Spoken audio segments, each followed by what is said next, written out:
أهلا بحضراتكم في بودكاست الصالون مع طارق عبد العزيز.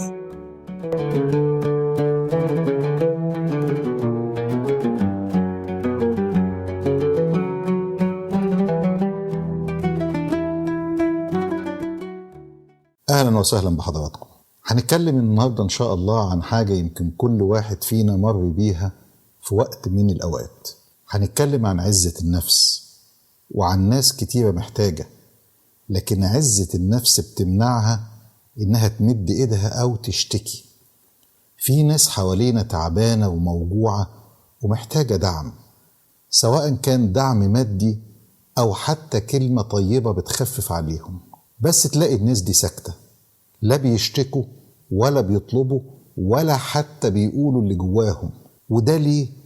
علشان جواهم كرامة كبيرة جدا، جواهم حاجة اسمها عزة النفس، بتقول لهم دايما ما تذلش نفسك لحد حتى لو محتاج. كان في قصة بتقول زمان إن في يوم من الأيام دخل راجل غريب على مجلس واحد من الحكماء الأثرياء. الراجل الغريب ده كان قاعد في آخر المجلس ساكت، ماسك في إيده إزازة صغيرة. شكله ما كانش فقير، لكن باين عليه كرامة عالية. وشه ساكت، مفيش أي نوع من التجاوب مع حاجة حواليه. فالحكيم سأله: هل ليك حاجة نقضيها ليك؟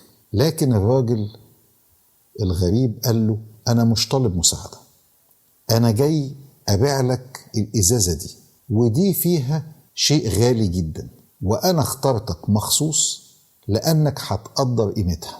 الحكيم بص في الإزازة وسأله: عاوز تبيعها بكام؟ قال له: عاوز أبيعها ب100 دينار، لا أقل ولا أكتر. الحكيم دفع له المبلغ ومشي الراجل في حاله. ولكن بعد المجلس ما خلص، ابن الحكيم سأله: هل الراجل دون خدعك ولا انت طيب بزيادة؟ لأن أنا شايف المية اللي جوه الإزازة دي مية عادية. الحكيم ضحك لابنه وقال له: انت شفت ان دي مية، لكن أنا شفت راجل بيبيع لي ماء وجهه علشان ما يمدش إيده ولا يتزلش لحد. وكنت سعيد جدا إن ربنا استخدمني لحفظ كرامة الراجل ده. الناس اللي زي الراجل الغريب ده حوالينا كتير جدا. احنا ساعات كتير بنشوفها لكن بنتجاهلها أو ما بناخدش بالنا منها. يمكن يكونوا هم مش بيظهروا تعبهم، ويمكن عزة كرامهم هي دي اللي خافية الحقيقة. ممكن تلاقي راجل كبير في السن كان زمان صاحب شغل ومحترم ومركز كبير، لكن الزمن جار عليه، ورغم كده تلاقيه بيضحك وواقف ومش بيشتكي.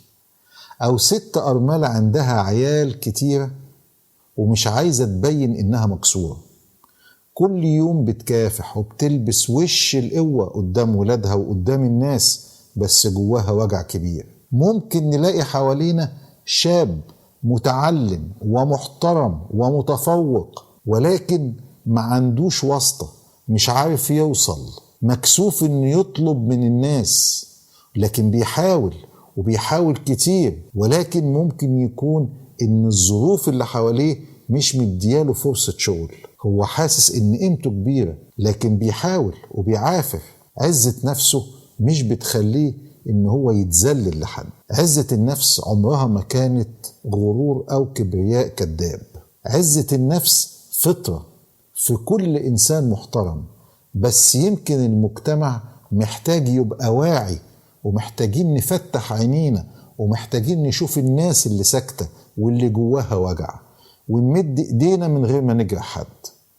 الصدقة مش لازم تبقى فلوس، الصدقة ممكن تبقى كلمة طيبة، حضن، دعوة، كلمة جميلة، ابتسامة. ممكن نقول لواحد: عامل ايه؟ محتاج حاجة؟ أنا موجود جنبك. النبي عليه الصلاة والسلام قال: اليد العليا خير من اليد السفلى. لم يذم أبدا اليد السفلى، ولكن هو بيفكرنا إن في يد عليا اللي هي صاحبة الكرامة وصاحبة الخير على الناس.